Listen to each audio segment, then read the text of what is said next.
Compound, आज हम उसका सबसे इंपॉर्टेंट टॉपिक पढ़ने जा रहे हैं। नाम है आईयूपीएसी ऑफ कोऑर्डिनेशन कंपाउंड्स।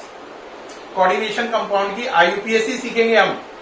ये टॉपिक काफी लंबा है और बोर्ड एग्जाम में 100% आता है, यानी कि पिछले 20 साल में ऐसा कभी नहीं हुआ कि ये टॉपिक में से क्वेश्चन ना आया हो। कंपलसरी है बोर्ड एग्जाम में 100%, और नीट में भी आता है, और ये आईआईटी मेंस का भी स्पेशल टॉपिक है।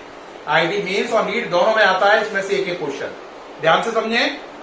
देखो बेटा, इसमें मैंने एक चार्ट स्टार्ट किया है। लिगेंड, लिगेंड का नाम जब वो कोऑर्डिनेशन स्फीयर के अंदर है, और लिगेंड का नाम जब वो कोऑर्डिनेशन स्फीयर से बाहर है। यानी ये नाम तब इस्तेमाल करो जब लिगेंड कोऑर्डिनेशन स्फीयर के अंदर है, और ये तब इस्तेमाल करना है जब वो कोऑर्डिनेशन स्फीयर से बाहर है। ठीक। अब मन में होगा सर कोऑर्डिनेशन स्फीयर क्या है ना? तो जरा मैं इसको एग्जाम्पल से बात को समझाता हूं, थोड़ा समझना जरा। जैसे लिगेंड है Cl-, जब ये कोऑर्डिनेशन स्फीयर के अंदर है तो इसका नाम है क्लोरिडो, क्लोरिडो, और बाहर है तो इसका नाम है क्लोराइड, Br-। अंदर है तो इसका नाम है ब्रोमीडो, बाहर है तो इसका नाम है ब्रोमाइड, I-, F-। ये अंदर है तो इसका नाम है आयोडाइडो, बाहर है तो आयोडाइड, फ्लोरिडो, फ्लोराइड, फ्लोराइड। ठीक। इसी तरीके से अगर आप देखें तो एक है वाटर, H2O, इसका कोऑर्डिनेशन स्फीयर के अंदर नाम है एक्वा, है ना? और कोऑर्डिनेशन स्फीयर से बाहर निकाल दो तो ये वाटर हो गया सिंपली। ऐसे ही अमोनिया है, इसका इसके अंदर नाम है अमाइन, AMMINE, और अगर आपने इसे बाहर धक्का दे दिया तो इसका नाम रह गया अमोनिया। क्या रह गया? अमोनिया। ऐसे ही है Cl-, इसका नाम है यहां पर कोऑर्डिनेशन स्फीयर के अंदर साइनो, अगर बाहर निकाल दिया तो साइनाइड। ठीक, साइनाइड। एक और है En, इसका इसके अंदर नाम है इथाइलिन डायमीन, क्या नाम है? इथाइलिन डायमीन, है ना? और ये यहां पर इसका नाम है इथाइलिन डायमीन। कोऑर्डिनेशन स्फीयर से बाहर ये एडजस्ट नहीं करता, मिलता नहीं है, तो इथाइलिन डायमीन नाम है इसका। क्या नाम है? Ethylene diamine.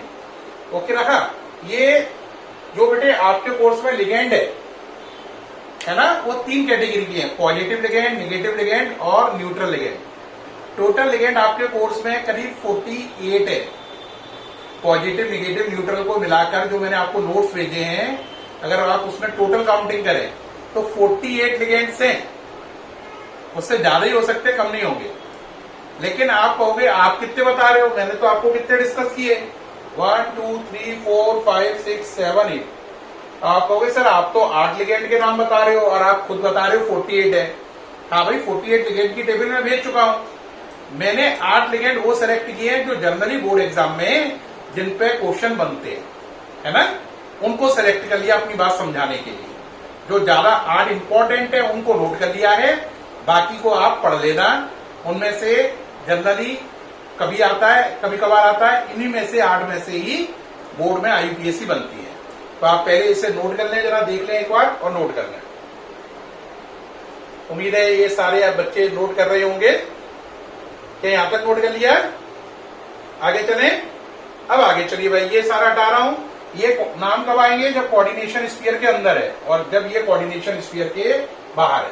अब एक बच्चा जो बुद्धिमान होगा वो कोऑर्डिनेशन स्फीयर और जानना चाहेगा। देखो बेटा, बात समझना। जैसे आपने लिखा K4 FeCl6, है ना, और एक बंदे ने लिखा एक फॉर एग्जाम्पल FeNH3 6Cl3। अब आप देखो, इसमें Cl कोऑर्डिनेशन स्फीयर के अंदर है। ये बड़े ब्रैकेट को कोऑर्डिनेशन स्फीयर कहते हैं। क्या कहते हैं? Coordination sphere. क्या कहते हैं? Coordination sphere. किसको? इस बड़े ब्रैकेट को। तो यहां पर Cl ब्रैकेट के अंदर है और यहां पर Cl ब्रैकेट के बाहर है। तो यहां पर Cl का नाम, इस वाली जगह पर Cl का नाम होगा क्लोरिडो, और ये वाले Cl का नाम क्या होगा? क्लोराइड। है ना? अंतर समझ में आ गया? जो ब्रैकेट के अंदर है तब ये नाम काम करेंगे, और जब ये ब्रैकेट के बाहर है तब ये नाम काम करेंगे लिगेंड के। ठीक? तो ये वाला Cl ब्रैकेट के अंदर है तो ये क्लोरिडो है, ये ब्रैकेट से बाहर है तो ये क्लोराइड है। समझ में आ गई होगी बात, कोऑर्डिनेशन स्फीयर का चक्कर। अब बात आती है कि सर इसके बाद और भी कुछ बताना चाह रहे हैं? हाँ, एक और पॉइंट है बड़े समझने वाला। देखो बेटा, मेटल जब कोऑर्डिनेशन स्फीयर जो है, नेम ऑफ मेटल देखना जरा। जैसे आपने मेटल सेलेक्ट किया आयरन, तो आपका जो कोऑर्डिनेशन स्फीयर है CS, है ना, अगर वो न्यूट्रल है, न्यूट्रल का मतलब उस पर 0 चार्ज है, या उस पर पॉजिटिव चार्ज है, या वो पहले लिखा है, कोऑर्डिनेशन स्फीयर पहले आ रहा है, प्रीवियस है, तब तो इस Fe को बोलेंगे आप आयरन। लेकिन अगर कोऑर्डिनेशन स्फीयर पे नेगेटिव चार्ज है या वो बाद में आ रहा है, लेटर, तो आप इसे बोलेंगे फेरिक। क्या बोलेंगे? फेरिक। ऐसे कॉपर है तो ये कॉपर, और अगर ऐसे हुआ तो क्यूपरेट।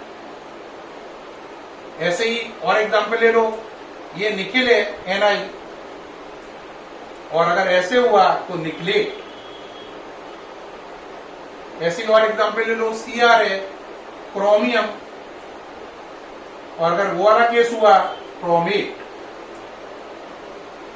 ऐसे ही Ag है तो सिल्वर, और यहां पे अर्जेंटेट, यहां पे अर्जेंटेट। बात समझ में आई या नहीं आई? आपका CO है तो कोबाल्ट, और यहां पे कोबाल्टेट। बात समझ में आ रही है या नहीं? इस तरीके से नाम लिखना है।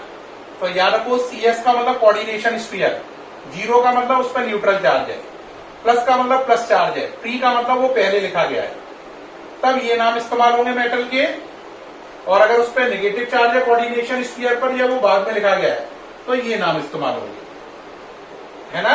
Fe के दो नाम है, आयरन फेरिक, कॉपर के copper cuprate, nickel nickelate, chromium chromate, silver argentate, cobalt cobaltate. बात समझ में आ रही है या नहीं? इसी तरीके से Pd का बोलो पेरिडियम पैलिडेट।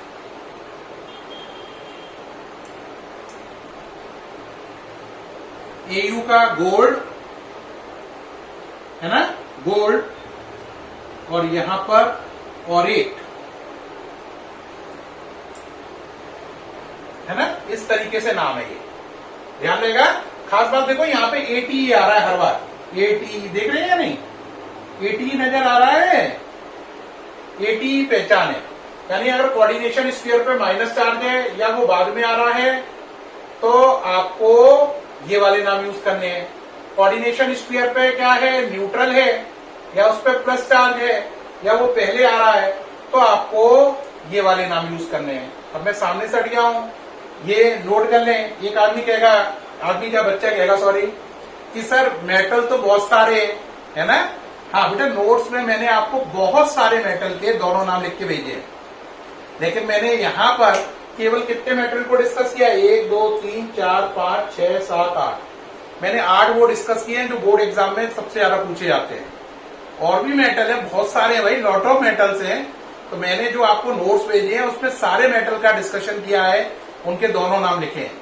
लेकिन यहां पर मैंने उन 8 मेटल का जिक्र किया है जिनमें से बोर्ड एग्जाम में क्वेश्चन हर बार आता है।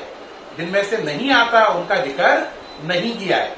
हाँ, एक और मेटल छूट गया जो बोर्ड एग्जाम में बार बार पूछा जा रहा है, वो इसमें छूट गया। उसका नाम ऐड करो जिंक। यहां पे जिंक और यहां पे जिंकेट। ठीक, क्या है? जिंक और जिंकेट। एक और ऐड करना चाहो अगर, तो एक और बढ़ा लो, ये थोड़ा यहीं पे जगह बना दे रहे हैं, यहाँ पे ही है ना। तो एक और ऐड कर लो, वो है मरकरी, Hg, मरकरी, और यहां पे मर्क्यूरेट, मर्क्यूरेट। ठीक, तो उम्मीद है आप ये सब चीजें नोट करते जा रहे हैं। करिए नोट, सामने से हट गया हूं। 10 हो गए, देखो गिनो, 1 2 3 4 5 6 7 8 9 10। ये 10 काम के, इन्हें नोट कर लो, है ना। टोटल मेटल बहुत सारे हैं, 10 जो काम किए थे यहाँ पे लिखे हैं। ऐसे लिगेंड टोटल 48 प्लस है, लेकिन मैंने जो काम किए थे वो आपको बता दिए हैं। काम का मतलब जो बोर्ड एग्जाम, नीट और आईआईटी में ज्यादातर पूछे जाते हैं, उनको काम का माना है ना। कुछ ऐसे भी हैं जो कम पूछे जाते हैं, उनको नहीं लिखा यहाँ पर। ठीक है, नोट कर रहे हैं। ठीक, अब अपन को शुरू करनी है आईयूपीएससी। अब आईयूपीएससी कैसे शुरू करते हैं भाई? इसके लिए टोटल आईयूपीएससी में प्यारे बच्चों बनते हैं 8 टाइप के केस। कितने टाइप के? 8 टाइप के केस हैं टोटल आईयूपीएससी में। आप कहोगे सर 8 टाइप के केस हैं, अब उन्हें बताइए जल्दी से, हमें बड़ी मन में इच्छा हो रही है जल्दी जल्दी आईयूपीएससी सीखे। लेकिन बेटे 8 टाइप के केस बताने में मुझे और 2 वीडियो बनाने पड़ेंगे, क्योंकि इतने टाइप इस वीडियो में कवर नहीं हो सकते, वैसे वीडियो बहुत लेंथी हो चुका है। तो 8 टाइप के केसेस हैं, उनको हम सीखेंगे नेक्स्ट आने वाले वीडियोस में। वीडियोस का मतलब 1 से ज्यादा वीडियो में। ठीक है, फिर मुलाकात होगी आपसे नेक्स्ट वीडियो में, तब तक के लिए बाय।